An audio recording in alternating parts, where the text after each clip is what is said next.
اللهم احفظنا من شرور أنفسنا ومن سيئات أعمالنا فمن يهده الله فلا مضل له ومن يضلله فلا هادي له وأشهد أن لا إله إلا الله وأشهد أن محمدا عبده ورسوله أرسله بالحق بشيرا ونذيرا اللهم صل على سيدنا محمد صلی اللہ علیہ وآلہ وسلم۔ آج کے درس میں ہم بیعت عقبہ ثانی کے اراؤنڈ کے واقعات ڈسکس کریں گے جو اللہ کے رسول صلی اللہ علیہ وآلہ وسلم کے ہجرت مدینہ ہونے سے قبل مکی زندگی ہی میں پیش آئے۔ جب مدینہ منورہ میں اسلام کی شعائیں پھیلنے لگیں اور لوگ دین میں داخل ہونے لگے تو اس ضمن میں علماء کرام ایک واقعہ نقل کرتے ہیں جس کو علامہ حلبی نے سیر میں بھی نقل کیا ہے، وہ ہے عمر ابن جموح اور ان کے بت کا واقعہ۔ وہ لکھتے ہیں کہ عمر ابن جموح ابھی مسلمان نہیں ہوئے تھے اور ان کا تعلق بنی سلمہ کے سرداروں اور معزز لوگوں میں سے تھا، لیکن ان کا جو بیٹا تھا نا معاذ ابن عمر یہ مسلمان ہو چکا تھا۔ تو اس نے سوچا کہ یار ابا کو اب تبلیغ کیسے کی جائے، ابا کو دین کی طرف بلایا کیسے جائے اور بتوں سے دور کیسے کیا جائے۔ تو انہوں نے دیکھا کہ ان کا جو ابا ہے نا اس نے مکان میں ایک بت رکھا ہوا ہے جو اس نے لکڑی کا بنایا ہوا تھا اور اس کا نام تھا منات، اور جناب اس کی اتنی آؤ بھگت کرتا رہا، اس کے سامنے برکت کے لیے قربانیاں کرتا اور بہت احترام کرتا۔ تو انہوں نے کیا کیا کہ اللہ رسول کے صحابی ہیں حضرت معاذ ابن جبل اور ان کے بیٹے عمر ابن معاذ، ان دونوں کو اپنے ساتھ ملایا اور کہا کہ ہم ایسے کرتے ہیں کہ رات کے وقت چپکے سے جاتے ہیں نا اس بت کے پاس، اس کو ہم گھر سے باہر اٹھا کر لاتے ہیں اور کسی گڑھے میں الٹا کر کے پھینک دیتے ہیں، تو شاید ابا کو عقل آ جائے کہ جو خدا ہے وہ الٹا کیسے پڑا ہے۔ انہوں نے ایسے ہی کیا۔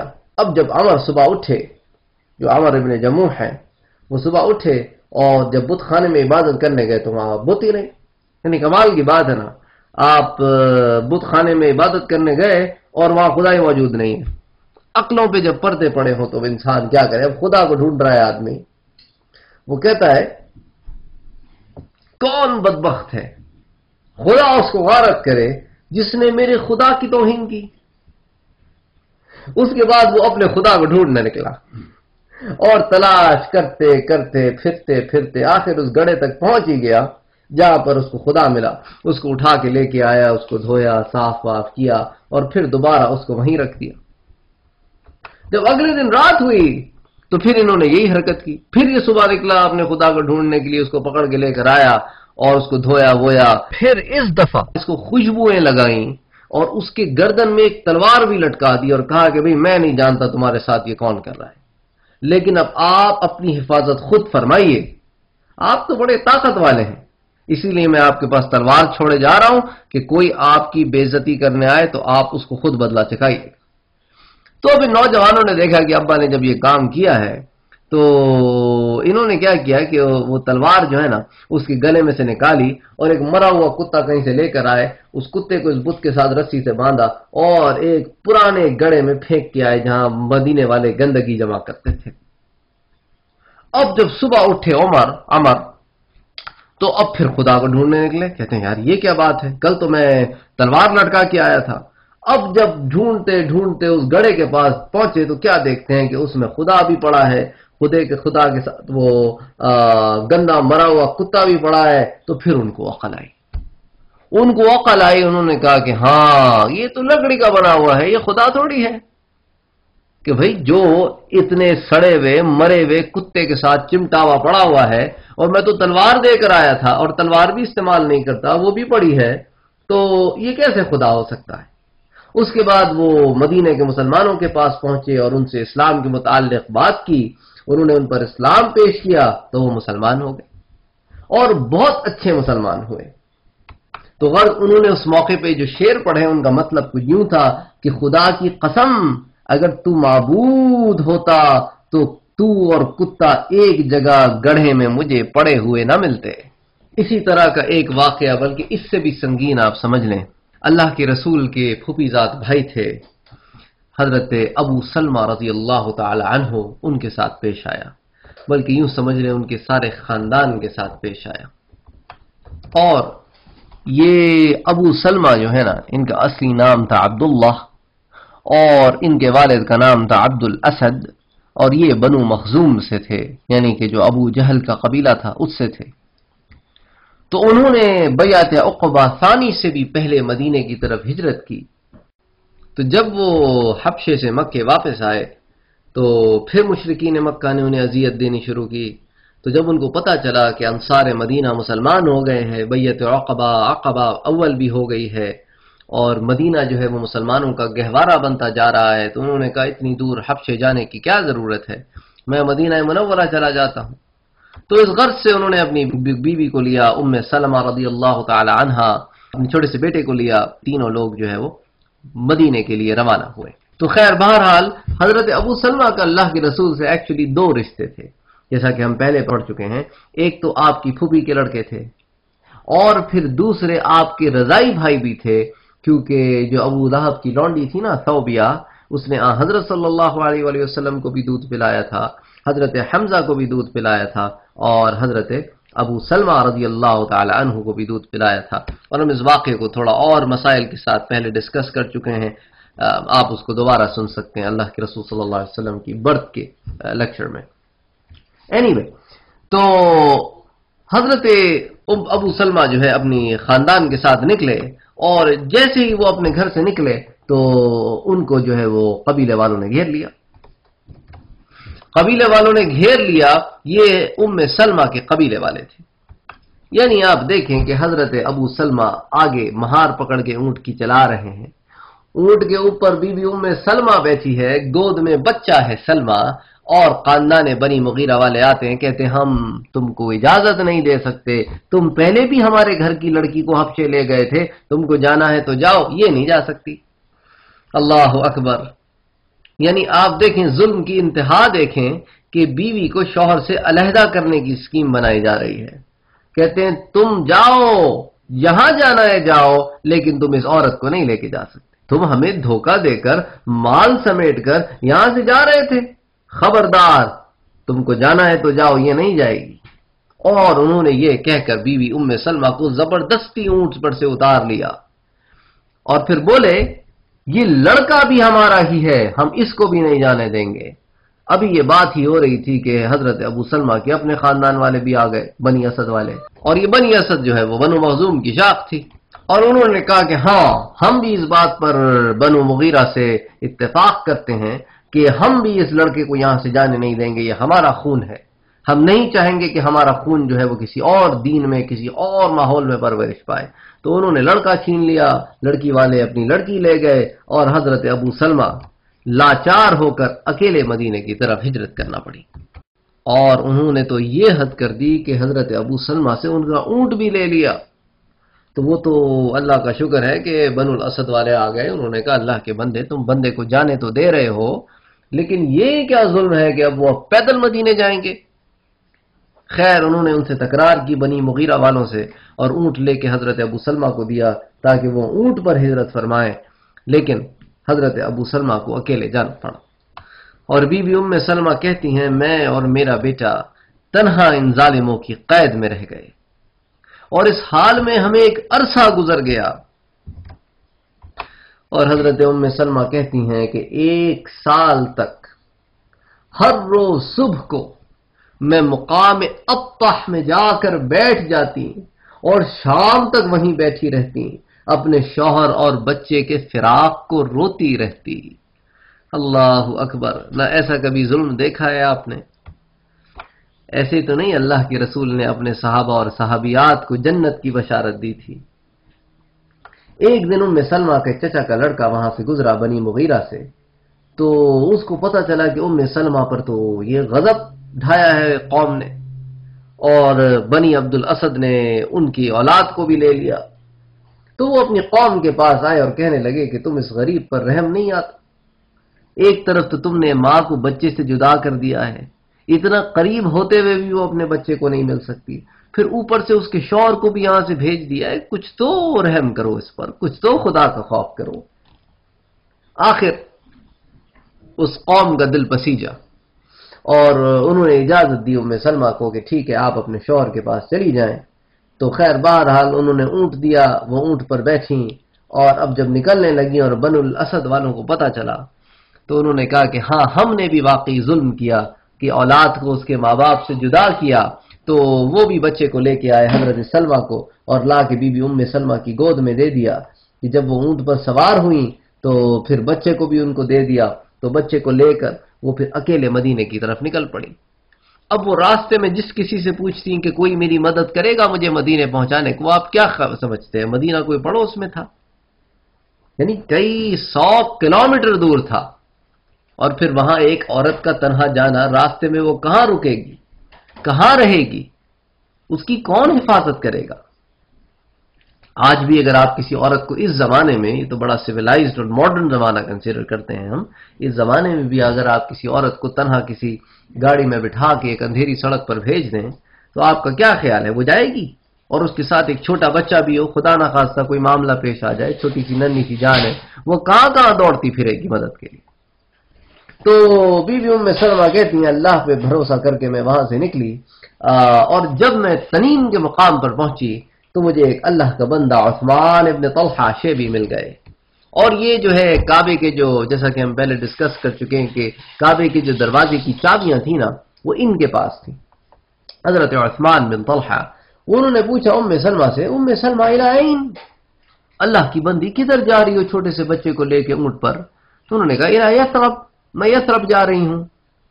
تو انہوں نے کہا اکیلے جا رہی ہو، تمہارے ساتھ کوئی ہے؟ انہوں نے کہا نہیں، میں ہوں اور میرا بچہ ہے اور میرا خدا ہے.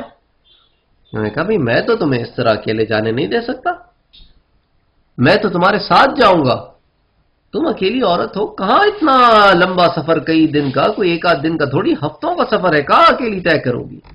تو بی بی ام سلمہ کہتی ہیں کہ واللہ خدا کی قسم اس جیسا شریف آدمی تو میں نے زندگی میں نہیں دیکھا.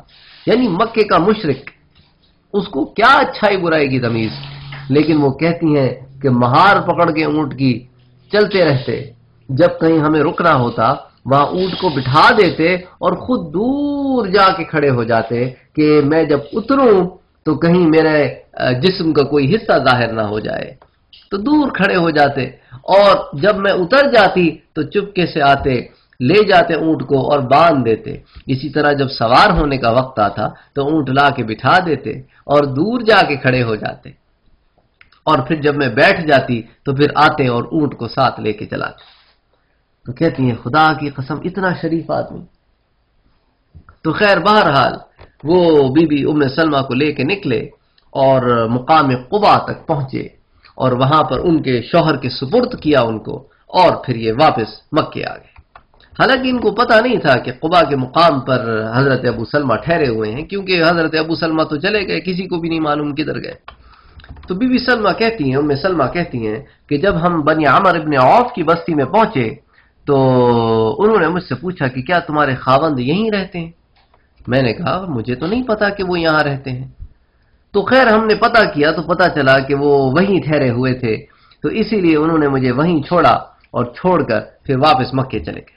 اور اس کے بعد صلح حدیبیہ کے بعد یہ مسلمان ہوئے تھے اور انہوں نے خالد بن ولید کے ساتھ مکے سے مدینے کو ہجرت کی تھی. ان کے والد اور بھائی حارث، کلاب اور مصافح یہ احد کی جنگ میں قتل ہو گئے تھے. تو اب لوگ اختلاف کرتے ہیں، حالانکہ اختلاف کی کوئی بات نہیں ہے کہ وہ پہلی کون سی عورت تھی جو مدینہ منورہ پہنچی.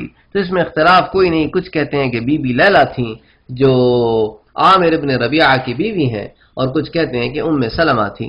حالانکہ دونوں کی بات ٹھیک ہے. بی بی لیلہ وہ پہلی عورت ہیں جو اونٹ پر سوار مدینے میں ہجرت کر کے آئیں اپنے شوہر کے ساتھ. بی بی لیلہ وہ پہلی عورت ہیں سوار اونٹ پر جو مدینے میں داخل ہوئی اپنے شوہر کے ساتھ. اور بی بی ام سلمہ رضی اللہ تعالی عنہا وہ پہلی عورت ہیں جو اونٹ پر سوار مدینے میں ہجرت کر کے داخل ہوئی بغیر شوہر کے. تو اس طرح دونوں اپنی اپنی جگہ پہلی عورتیں ہیں، جھگڑے کی کوئی بات نہیں. خیر بہرحال حضرت ابو سلمہ کے بعد پھر حضرت عمار، پھر حضرت بلال، پھر حضرت سعد ابن ابی وقاص اور غرض کئی لوگوں نے پھر مدینے کی طرف ہجرت کرنا شروع کی۔ تو ابھی صحابہ کرام نے بالعموم ہجرت کرنی شروع نہیں کی تھی، ابھی تو اللہ کے رسول صلی اللہ علیہ وآلہ وسلم نے پرمیشن بھی نہیں دی تھی۔ ابو سلمہ رضی اللہ تعالی عنہ تو کفار کے ظلم و ستم سے تنگ آ کر مدینے کی طرف ہجرت فرما رہے تھے۔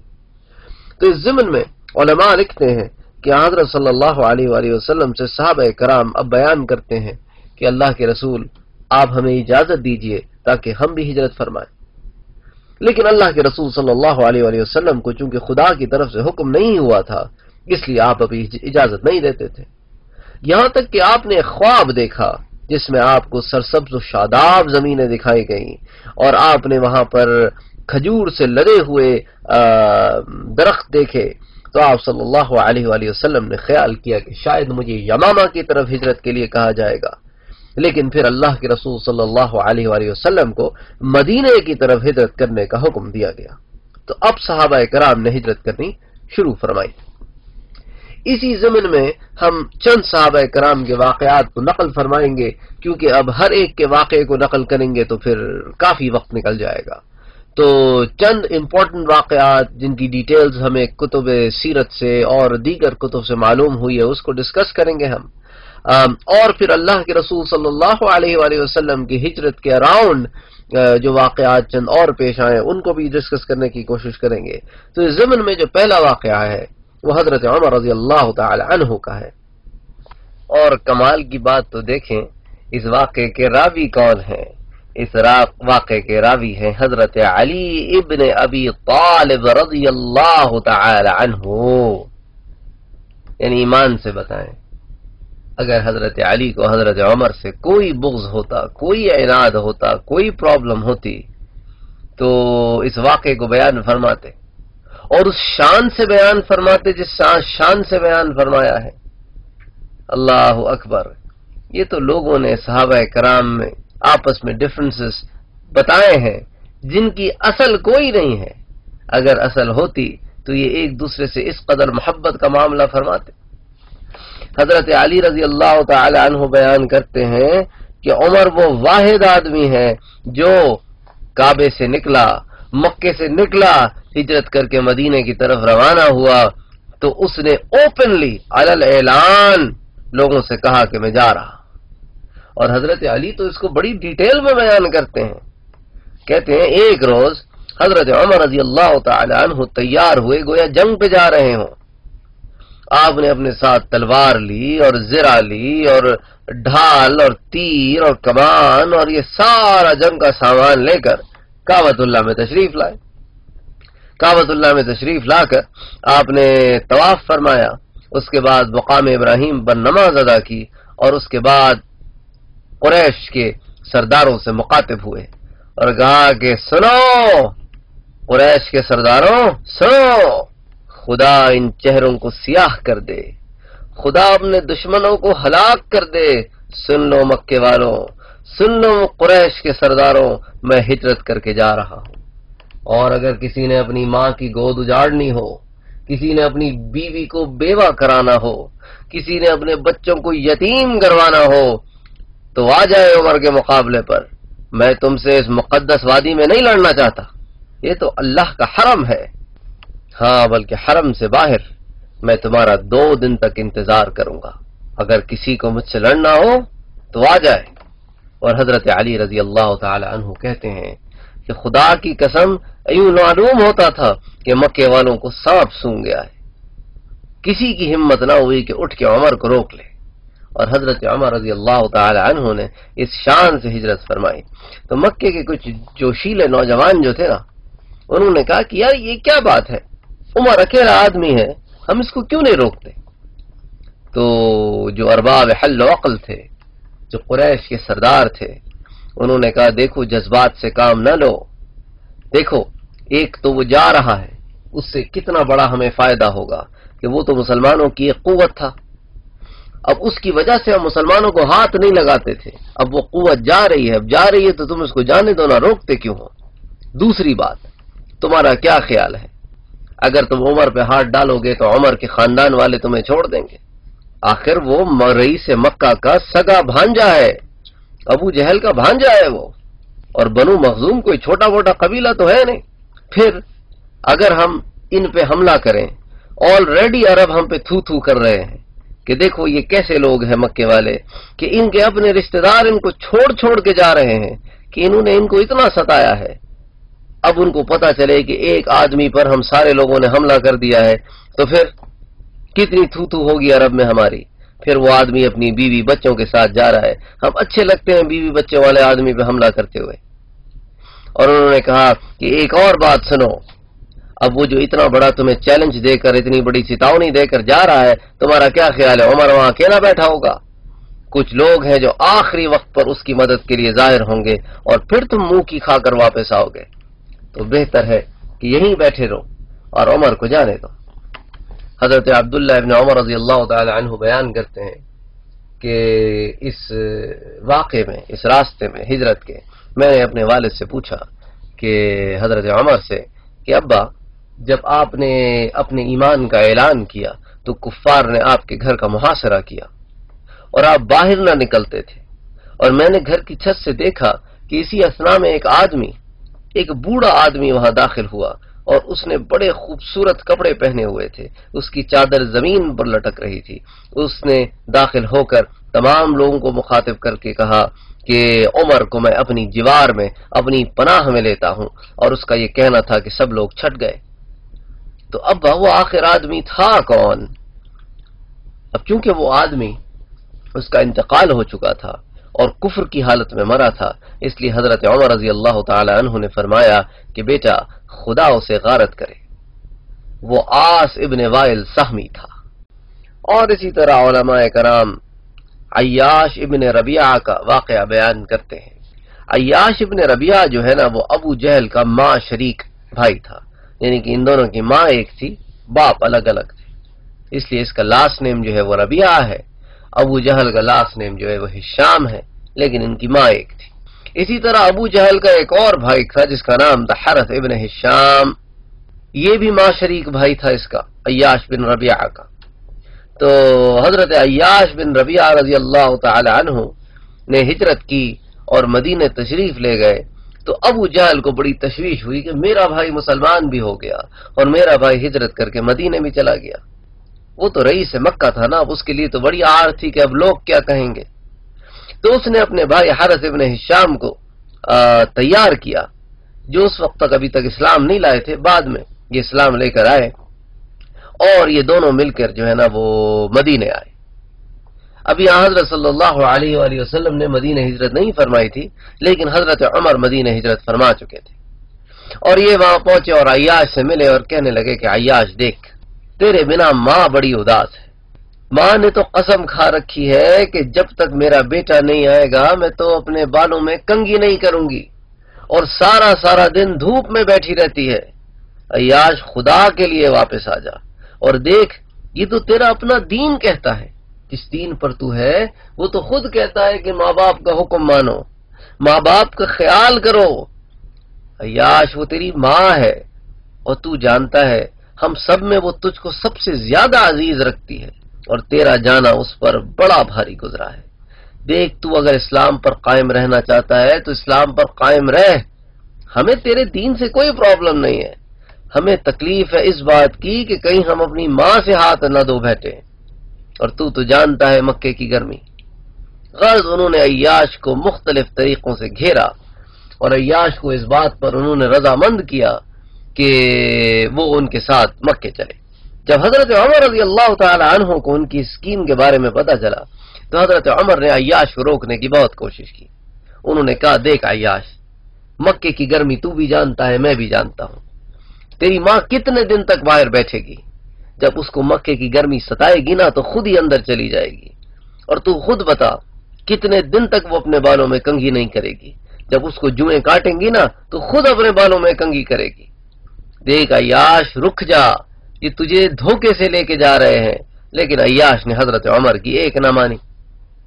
حضرت عمر نے کہا کہ اچھا دیکھو، تمہیں جانا ہے تو جاؤ، لیکن ایسا کرو یہ میری اونٹنی لے جاؤ. یہ بڑی وفادار اونٹنی ہے، لیکن عیاش نے حضرت عمر کی اونٹنی بھی نہ لی۔ تو خیر بہرحال یہ اپنے بھائیوں کے ساتھ مدینے سے نکلے اور مکے کی طرف روانہ ہوئے۔ تو ابو جہل نے ان کو بھی ایک اونٹنی دی، اور ایک کے اوپر جو ہے نا وہ ایک اور بھائی بیٹھ گیا، اور ایک پہ جو ہے نا یہ ابو جہل خود بیٹھ گئے۔ اس کے بعد یہ لوگ جو ہے وہ مدینے سے نکلے۔ اب مدینے سے نکل کے تھوڑی ہی دور گئے تھے کہ انہوں نے کسی بہانے سے دھوکے سے عیاش کو اونٹنی سے اتارا اور اس کے ہاتھ پاؤں باندھ دیے۔ اب عیاش کو سمجھ میں آیا کہ او میرے ساتھ تو بڑا دھوکا ہو گیا، لیکن اب مدینہ اتنا دور تھا کہ وہ بیچارہ کیا کرتا، اور انہوں نے جو ہے جناب عیاش کو اپنا غلام بنایا، غلام کیا مطلب قیدی بنایا، اور قیدی بنا کے پھر مکے لے آئے اور ان کو ہشام ابن عاص کے ساتھ باندھ دیا۔ اچھا، یہ ہشام ابن عاص جو ہے نا یہ بھی مسلمان ہو گئے تھے، اور یہ بیٹے تھے عاص بن وائل سہمی کے، اور بھائی تھے حضرت عمر ابن العاص رضی اللہ تعالی عنہ کے۔ لیکن حضرت عمر رضی اللہ تعالی عنہ ابھی اسلام نہیں لائے تھے، یہ تو صلح حدیبیہ کے بعد اسلام لائے ہیں، اور ان کا باپ جو عاص بن وائل سہمی، جس کے بارے میں آپ ابھی تھوڑی دیر پہلے حضرت عمر کے واقعے میں سن چکے ہیں، وہ تو اب مر چکا تھا۔ تو خیر بہرحال انہوں نے ہشام کے ساتھ اپنے بھائی عیاش کو باندھ دیا۔ اب چونکہ ہم اس بات کو ذکر کر رہے ہیں تو قرآن کی اس آیت کو بھی ذکر کرتے ہیں کہ اللہ تعالیٰ نے قرآن پاک میں فرمایا وَوَصَّيْنَا الْإِنسَانَ بِوَالِدَيْهِ حُسْنًا وَإِن جَاهَدَاكَ لِتُشْرِكَ بِي مَا لَيْسَ لَكَ بِهِ عِلْمٌ فَلَا تُطِعْهُمَا إِلَيَّ مَرْجِعُكُمْ فَأُنَبِّئُكُم بِمَا كُنتُمْ تَعْمَلُونَ۔ اور ہم نے انسان کو اس کے والدین سے نیک سلوک کا حکم فرمایا ہے، اور اگر وہ تجھ پر یہ کوشش کریں کہ تو میرے ساتھ اس چیز کو شریک ٹھہرائے جس کا تجھے کچھ بھی علم نہیں، تو ان کی اطاعت مت کرنا، میری ہی طرف تم سب کو پلٹنا ہے، سو میں تمہیں ان کاموں سے آگاہ کر دوں گا جو تم دنیا میں کیا کرتے تھے۔ تو یہ آیت اس ضمن میں اتری کہ دیکھو والدین کے ساتھ نیک سلوک کیا کرو، وَوَصَّيْنَا الْإِنسَانَ بِوَالِدَيْهِ حُسْنًا، اور ہم نے انسان کو حکم دیا کہ والدین کے ساتھ نیک سلوک فرمائے، وَإِن جَاهَدَاكَ، لیکن اگر وہ کوشش کریں کہ لِتُشْرِكَ بِمَا لَيْسَ لَكَ بِهِ عِلْمٌ، کہ تجھے شرک پر آمادہ کریں اس چیز کے بارے میں جس پر تجھے کچھ علم نہیں، فَلَا تُطِعْهُمَا، تو ہرگز ان کی اطاعت نہ کرنا، إِلَيَّ مَرْجِعُكُمْ، تو میری ہی طرف تم کو پلٹنا ہے، فَأُنَبِّئُكُم بِمَا كُنتُمْ تَعْمَلُونَ، تو بس میں تمہیں پھر بتا دوں گا کہ تم کیا عمل کرتے رہے تھے۔ تو خیر بہرحال عیاش رضی اللہ تعالی عنہ کو واپس لا کر انہوں نے باندھ دیا۔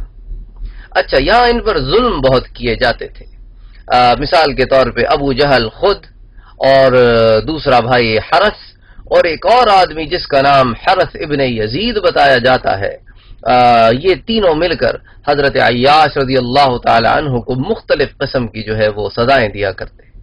مثال کے طور پر ان میں سے ایک ایک آدمی جو ہے وہ ان کو 100 کوڑے مارتا، پھر انہیں تپتی ہوئی دھوپ میں پھینک دیا جاتا، جبکہ سورج جو ہے وہ بالکل چڑھ گیا ہو نا تب انہیں تپتی ہوئی دھوپ میں لٹایا جاتا، ان کے ہاتھوں اور پیروں کو باندھ دیا جاتا کہ وہ حرکت بھی نہ کر سکیں، کہیں بھاگ بھی نہ سکیں، اور اس طرح سے ان کو اذیتیں دی جاتی کہ آپ سوچ نہیں سکتے۔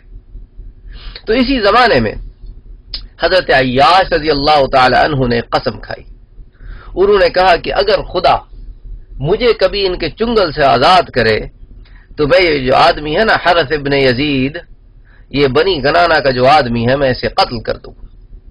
خیر بہرحال ہم انشاءاللہ بعد میں کبھی زندگی رہی تو ان کے چھڑائے جانے کے واقعے کو بھی ڈسکس کریں گے۔ تو اللہ نے ان کو ان کے چنگل سے چھڑوایا، اور ایک طویل عرصے کے بعد انہیں یہ موقع ملا کہ وہ آدمی ان کو کہیں نظر آیا تو انہوں نے اسے قتل کر دیا۔ اچھا، اس وقت یہ آدمی جو ہے نا حرس ابن یزید، یہ مسلمان ہو گیا تھا، لیکن حضرت عیاش اس بات کو جانتے نہ تھے، تو انہوں نے جو ہے اس کو قتل کر دیا۔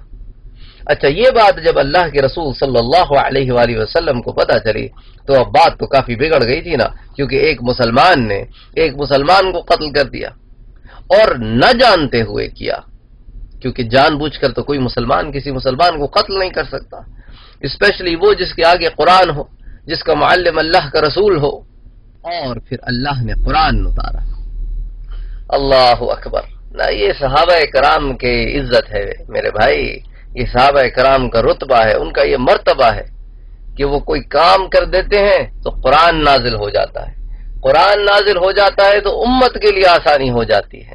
یعنی جن چیزوں کو لوگ صحابہ کرام کی خطا شمار کرتے ہیں، اگر صحابہ کرام نے مثال کے طور پہ یہ کام نہ کیے ہوتے تو پھر یہ قرآن کی آیتیں نہ اترتیں اور ہمارے لیے یہ مسئلے حل نہ ہوتے۔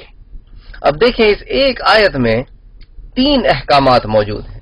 اس سورۃ النساء کی آیت نمبر 92 ہے، اس میں اللہ تعالیٰ فرماتا ہے اعوذ باللہ من الشیطان الرجیم بسم اللہ الرحمن الرحیم وما كان لمؤمن ان يقتل مؤمنا الا خطأ، اور کسی مسلمان کے لیے جائز نہیں کہ وہ کسی دوسرے مسلمان کو قتل کر دے مگر غلطی سے، یعنی جان بوجھ کر نہیں، غلطی سے قتل کر دے کہ وہ جانتا نہ ہو کہ وہ مسلمان تھا۔ اچھا، اور اگر قتل کر دے وَمَن قَتَلَ مُؤْمِنًا خَطَأً، اور جو نادانستہ طور پر کسی مسلمان کو قتل کر دے تو اس کی سزا کیا ہے؟ فَتَحْرِيرُ رَقَبَةٍ مُؤْمِنَةٍ وَدِيَةٌ مُسَلَّمَةٌ إِلَىٰ أَهْلِهِ إِلَّا أَن يَصَّدَّقُوا، تو اس کو چاہیے کہ ایک مسلمان غلام یا باندی کا آزاد کرنا، یعنی غلام اور باندی آزاد کرے تو وہ مسلمان ہو، اور خون بہا بھی ادا کرے اس کے گھر والوں کو، مگر یہ کہ وہ معاف کر دیں۔ ٹھیک ہے، تو یہاں پہ ایک شق اللہ نے بیان کی کہ تم نے ایک مسلمان غلام یا باندی لیکن مسلمان ہو، اس کو آزاد کرو، اور ساتھ خون بہا بھی ادا کرو مقتول کے گھر والوں کو، مگر یہ کہ وہ معاف کر دیں۔ ٹھیک ہے، اچھا اب دوسرا اس میں آپ اسی آیت میں دوسری شق دیکھیے، فَإِن كَانَ مِن قَوْمٍ عَدُوٍّ لَكُمْ وَهُوَ مُؤْمِنٌ فَتَحْرِيرُ رَقَبَةٍ مُؤْمِنَةٍ۔ اچھا دوسری شق یہ ہے کہ اگر تو قتل آپ نے کیا ہو ایک ایسی قوم کے شخص کو جو آپ کی دشمن ہو، لیکن جو مرا ہو وہ مومن ہو، تو آپ کے ذمے صرف ایک غلام باندی کسی بھی ایک صورت میں کسی بھی ایک سلیف کا آزاد کرنا آپ کے لیے لازم ہے، کیونکہ وہ آپ کی دشمن قوم تھی، لیکن آپ نے ایک مسلمان کو قتل کیا ایک نادانستہ طور پر، تو آپ کو یہ سزا ایک ہے۔ اچھا پھر تیسری شق، وَإِن كَانَ مِن قَوْمٍ بَيْنَكُمْ وَبَيْنَهُم مِّيثَاقٌ فَدِيَةٌ مُسَلَّمَةٌ إِلَىٰ أَهْلِهِ وَتَحْرِيرُ رَقَبَةٍ مُؤْمِنَةٍ، اور اگر جس شخص کو آپ نے غلطی سے قتل کر دیا اور وہ مومن تھا، وہ ایسی قوم سے تھا کہ ان کے درمیان اور آپ کے درمیان صلح کا معاملہ تھا، تو خون بہا بھی آپ کو اس کے گھر کو دینا ہوگا، اور علاوہ ازیں ایک مسلمان غلام اور باندی کو بھی آپ کو آزاد کرنا ہوگا۔ تو یہ 3 شقیں ہیں۔ اچھا اب آپ دیکھیں اللہ نے ہمارے لیے کتنا معاملہ آسان کر دیا۔ اب آپ دیکھیں اس زمانے میں تو غلام ہوا کرتے تھے، باندیاں ہوا کرتی تھیں، مسلمان بھی ہوا کرتے تھے اور غیر مسلم بھی ہوا کرتے تھے، تو آپ ان کو لے کر آزاد کر دیا کرتے تھے۔ اچھا اس زمانے میں بھی کچھ لوگ ایسے تھے جو غلام اور باندی کو افورڈ نہ کر سکتے ہوں۔ اچھا اس زمانے میں تو وہ زمانہ ہی نہیں رہا نا کہ جب غلام ہوا ہو، یہ تو غلاموں کا زمانہ ہی نہیں ہے، تو اب یہ شق ہم پر بھی اپلائی ہو سکتی ہے، اس زمانے کے ان لوگوں پر بھی اپلائی ہو سکتی ہے۔ اب آپ یہ دیکھیں کہ کتنی پیاری بات، اللہ علام الغیوب ہے نا، اس کو پتا ہے کہ کون کون سے وقت کب کب آئیں گے۔ تو اللہ تعالیٰ آخری پورشن میں اس آیت کے فرماتا ہے فَمَن لَّمْ يَجِدْ فَصِيَامُ شَهْرَيْنِ مُتَتَابِعَيْنِ، اور اگر کسی شخص کو غلام یا باندی میسر نہ ہو تو اس پر یہ لازم ہے کہ وہ 2 مہینے کے لگاتار روزے رکھے، یہ لازم ہے۔ کیوں؟ توبۃ من اللہ، یہ اللہ کی طرف سے اس کی توبہ ہے۔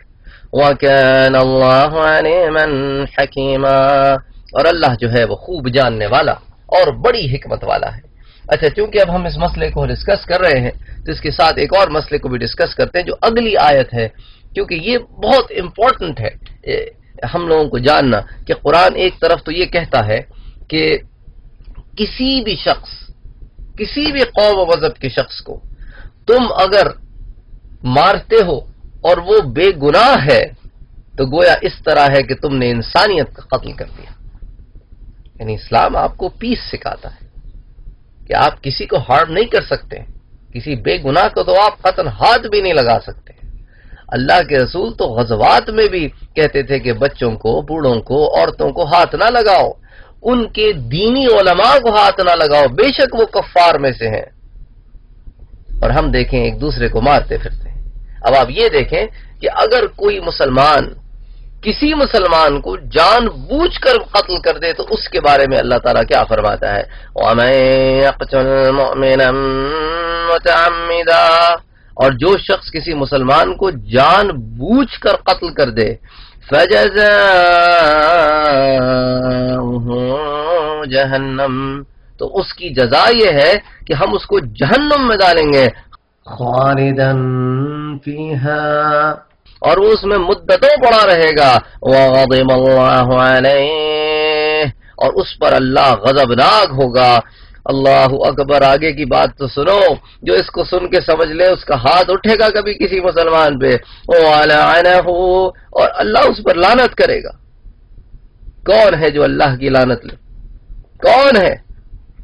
کوئی مسلمان میں اتنا تپڑ ہے، اتنا جگر ہے کہ وہ اس بات کو قبول کرے کہ اللہ کہتا ہے وَغَضِبَ اللَّهُ عَلَيْهِ، کہ اللہ اس پر غضبناک ہوگا، وَلَعَنَهُ، اور اللہ اس پر لعنت کرے گا، وَأَعَدَّ لَهُ عَذَابًا عَظِيمًا، اور اس کے لیے اللہ نے بڑا زبردست عذاب تیار کر رکھا ہے کہ صرف جہنم میں نہیں ڈالے گا بلکہ ایک شدید عذاب بھی دے گا.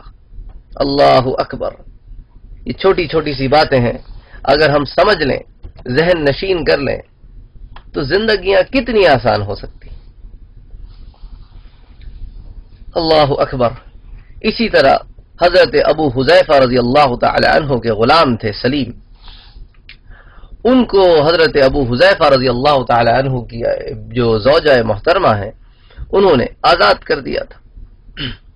حضرت ابو حذیفہ کی جو اہلیہ ہیں وہ انصاری تھیں، اور حضرت ابو حذیفہ نے آزاد کرنے کے بعد سلیم کو متبنہ یعنی منہ بولا بیٹا بنا لیا تھا. اور مدینہ ہجرت کرنے کے بعد یہی غلام، آزاد کردہ غلام، اب آپ دیکھیں اسلام نے غلاموں کو بھی کتنی عزت دی ہے. آزاد کردہ غلام متبنہ ہے لیکن ہے تو غلام نہ، اور مدینہ میں کیا کام کر رہا ہے؟ مدینہ میں مسلمانوں کی امامت کر رہا ہے. اللہ اکبر. نہ کبھی کوئی سوچ سکتا تھا زمانہ جاہلیت میں چاہے آزاد کردہ غلام کیوں نہ ہو اس کو امام بنا دے، اس کو اپنے دین کے معاملے میں امام بنا لے. وہ تو سوچ بھی نہیں سکتے تھے، لیکن اسلام نے کر کے دکھایا کہ کسی گورے، کسی کالے، کسی عربی، کسی عجمی میں کوئی فرق نہیں. اگر ہے کچھ فرق تو وہ تقوی کی بنیاد پر ہے. اب آپ یہ دیکھیں کہ یہ کیوں امامت کرتے تھے؟ کیونکہ سب سے زیادہ قرآن انہیں یاد تھا. اللہ اکبر. جتنے لوگ وہاں موجود تھے نا، ان میں سب سے زیادہ قرآن ان کے سینے میں اللہ نے محفوظ کر رکھا تھا. اور یہ ہماری تمہاری طرح قرآن نہیں یاد کرتے تھے کہ رٹ لیا طوطے کی طرح، پتہ نہیں کیا کر رہے ہیں. انہیں تو شان نزول بھی پتہ ہوتی تھی، انہیں تو زمانہ نزول بھی پتہ ہوتا تھا، انہیں تو اس کا ایک ایک حرف کا متن، مطلب، تفسیر، احادیث، ایک ایک چیز معلوم ہوتی تھی. پتہ ہے حضرت عبداللہ ابن عمر رضی اللہ تعالی عنہ نے سورہ بقرہ کتنے سالوں میں یاد کی؟ 10 سال. ہم 6 مہینے میں حافظ نکالتے ہیں، لیکن جب وہ صورتیں یاد کرتے تھے تو ان پر عمل فرماتے تھے. یہ تو صحابہ کی شان تھی نا. اللہ اکبر. یہ اتنا بڑا آدمی ہے حضرت سلیم رضی اللہ تعالی عنہ، اتنا بڑا آدمی ہے کہ حضرت عمر رضی اللہ تعالی عنہ جب بستر مرگ پر تھے تو سلیم کو یاد کر رہے تھے، کیونکہ سلیم جو ہے وہ جنگ یمامہ میں انتقال فرما چکے تھے، شہید ہو گئے تھے. تو حضرت عمر کہتے ہیں کہ کاش کہ سلیم آج زندہ ہوتا، کاش کہ آج یہ زندہ ہوتا تو میں اس سے ضرور مشورہ لیتا کہ اگلا خلیفہ کس کو بناؤں. یہ اتنا بڑا آدمی تھا. تو انہوں نے بھی ہجرت فرمائی. اچھا، پھر علاوہ ازیں حضرت صہیب رومی جب مکے سے نکلنے لگے تو قریش آ گئے اور ان کو پکڑ لیا اور کہا الی این یا صہیب، صہیب کدھر جا رہے ہو؟ انہوں نے کہا کہ بھائی میں ہجرت کر کے جا رہا ہوں۔ انہوں نے کہا دیکھو صہیب، ہم تمہیں وہ مال تو لے کے نہیں جانے دے سکتے جو تم نے مکے میں کمایا ہے، یعنی رہتے ہمارے پاس تھے، کماتے ہمارا تھے، کھاتے ہمارا تھے، اور اب لے کے سارا مدینے جا رہے ہو، یہ کہاں کا انصاف ہے؟ ہم تمہیں صرف ایک شرط پہ جانے دے سکتے ہیں کہ تم یہ سارا مال ہمارے حوالے کرو اور پھر جو مرضی چاہے کرو۔ اچھا، حضرت صہیب جو ہے نا وہ اللہ کے رسول صلی اللہ علیہ وآلہ وسلم کے ساتھ ہجرت کرنا چاہتے تھے، لیکن چونکہ قریش نے ان کو روک لیا تو اس لیے آپ صلی اللہ علیہ وسلم اور حضرت ابو بکر تو نکل گئے، جیسا ہم آگے پڑھیں گے، اور یہ پیچھے رہ گئے۔ تو اب اس معاملے کو نبھا کے یہ فوراً وہاں سے روانہ ہوئے۔ اچھا دیکھیں، حضرت صہیب رضی اللہ تعالیٰ عنہ جب روانہ ہوئے تو اللہ کے رسول کے مدینے کی طرف ہجرت کرنے کے بعد جو پہلا شخص مکہ چھوڑ کے ہجرت کر رہا ہے وہ حضرت صہیب ہے، تو بیچ میں کسی اور شخص نے ہجرت نہیں کی۔ اور اللہ کے رسول صلی اللہ علیہ وآلہ وسلم کیا فرما رہے ہیں؟ اللہ کے رسول فرماتے ہیں Suhaib made a good deal, Suhaib نے بڑا ہی سود مند فائدہ اور بڑا ہی سود مند فیصلہ کیا ہے۔ اس نے دنیا تو لٹا دی لیکن آخرت کما لی، اس نے دنیا تو لٹا دی لیکن آخرت کما لی۔ تو یہ اللہ کے رسول صلی اللہ علیہ وآلہ وسلم ہی کا اعجاز تھا کہ آپ کو اللہ غیب کی خبریں دیتا تھا۔ تو جب صہیب آئے مدینہ منورہ اور اللہ کے رسول صلی اللہ علیہ وآلہ وسلم کی ان کو بات پتہ چلی تو انہوں نے کہا یقیناً یہ بات جبریل نے آپ کو بتائی ہے، کیونکہ آپ کے نکلنے اور میرے نکلنے کے درمیان کسی اور نے ہجرت نہیں فرمائی کہ آپ تک یہ خبر پہنچتی کہ کفار نے مجھے روک لیا اور میں نے اپنا مال انہیں دے کر وہاں سے ان سے جان چھڑائی۔ تو خیر بہرحال حضرت صہیب رضی اللہ تعالی عنہ بھی قبا پہنچے جب اللہ کے رسول صلی اللہ علیہ وآلہ وسلم قبا پہنچے، اور یہ صہیب ہی کی شان تھی، یہ صہیب ہی کی شان تھی کہ اللہ نے قرآن اتارا۔ سورہ بقرہ کی آیت نمبر 207، وَمِنَ النَّاسِ مَن يَشْرِي نَفْسَهُ ابْتِغَاءَ مَرْضَاتِ اللَّهِ وَاللَّهُ رَءُوفٌ بِالْعِبَادِ۔ وَمِنَ النَّاسِ مَن يَشْرِي نَفْسَهُ، اور لوگوں میں کوئی ایسے بھی ہیں، لوگوں میں کچھ ایسے بھی ہیں جو جان بیچ ڈالتے ہیں، یعنی سب اپنی دنیا کا جتنا ان کا مال دولت یہ وہ، یہاں تک کہ ان کا نفس، ابتغاء مرضات اللہ، تاکہ اللہ کو راضی کر لے۔ وَمِنَ النَّاسِ مَن يَشْرِي نَفْسَهُ ابْتِغَاءَ مرضات اللہ، اور سب کچھ لگا دیتے ہیں کہ اللہ کو راضی کر لیں۔ اللہ رؤوف بالعباد، اور اللہ بندوں پر بڑی مہربانی فرمانے والا ہے۔ تو یہ تھے چند واقعات جو صحابہ کرام کے ساتھ پیش آئے ہجرت کے اراؤنڈ۔ باقی صحابہ کرام نے بھی ٹولیوں میں، گروہوں میں، انڈیویجولی، فیملی کے ساتھ مختلف طریقے سے ہجرت فرمائی، قبا پہنچے، کچھ بعد میں آئے، کچھ پہلے چلے گئے۔ تو یہ چند واقعات تھے جو میں نے سوچا کہ آپ کے سامنے نقل کروں تاکہ آپ کو کچھ کنٹیکسچلی صحابہ کرام کی بھی ہجرت کے بارے میں پتہ چلے۔ تو انشاءاللہ پھر اگلے درس میں ہم اللہ کے رسول صلی اللہ علیہ وآلہ وسلم کی ہجرت کے واقعے کو نقل کریں گے یہاں پر۔ وما علینا الا البلاغ۔ اللہم صل علی سیدنا محمد وعلی آل سیدنا محمد وعلى أصحاب سيدنا محمد صلى الله عليه وآله وسلم۔